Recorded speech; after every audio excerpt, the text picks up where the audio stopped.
Hey, it's with Travel Adventures with James and Christy. And if you're booking your first cruise or 15th, listen up. Because some of those limited time offers and shiny upgrade options, they're doing the most for no reason. But others, oh, they're the secret sauce to making your cruise feel next level. We're talking spa passes, drink packages, excursions, photo bundles, all of it. What's really worth it and what's just cruise line fluff trying to lighten your wallet. Let's save you money and elevate your trip because grown folks don't do struggle vacations. Let's start with the infamous drink packages. Some folks are like, I need my mojito at 9 a.m. and others barely even sip it. Here's the deal. If you plan to have more than 4 to 5 drinks a day, it pays off, especially on longer sailings. But don't forget, some lines offer drink specials daily and let you bring wine on board. We've done both, depends on your vibe. Bonus tip. Check if your package includes specialty coffees or bottled water. That's what really adds up. And speaking of saving money and stress, we've got a free airport day checklist for y'all. Because ain't nobody got time to be halfway through security like, did I pack my passport? Snag that link in the description and thank us later when your pre-cruise morning is smooth sailing. Now let's talk spa access. The thermal suites, saunas, heated loungers.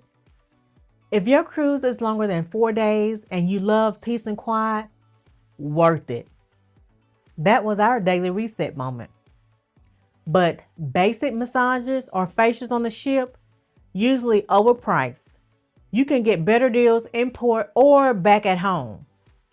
Use the spa for the ambience, not the upcharge. Okay, let's get petty.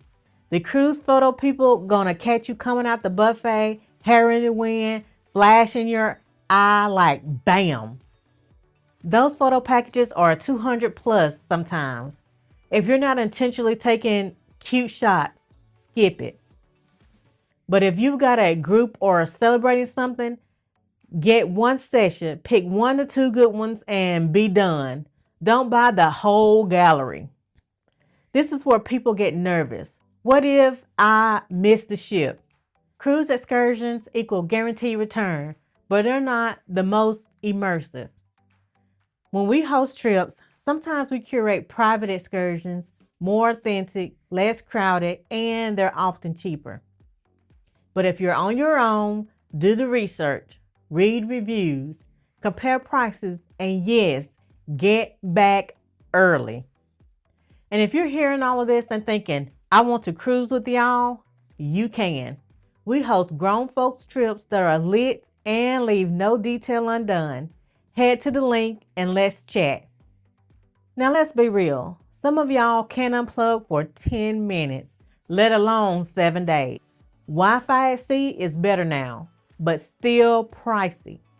If you need it for work or family check-ins, grab that basic plan. But don't get the top tier streaming unless you're uploading YouTube videos from the Lido deck. Unplug a little. It is vacation after all. Now, interior versus balcony. We fight about this every trip. Balconies give you that private moment with the ocean. Coffee at sunrise, wine at night. It's an experience. But if you're rarely in the room, save the money. Put it toward excursions or food or that drink.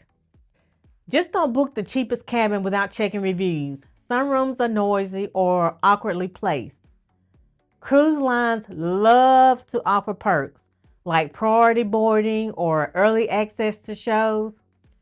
Sometimes it's worth it. Sometimes it's smoke and mirrors. Look at what's actually included. For short excursions, skip it. For longer or peak holiday ones, it might be worth that smoother experience that you'll get. All right, fam. You now know which cruise extras are clutch and which ones are cash grabs.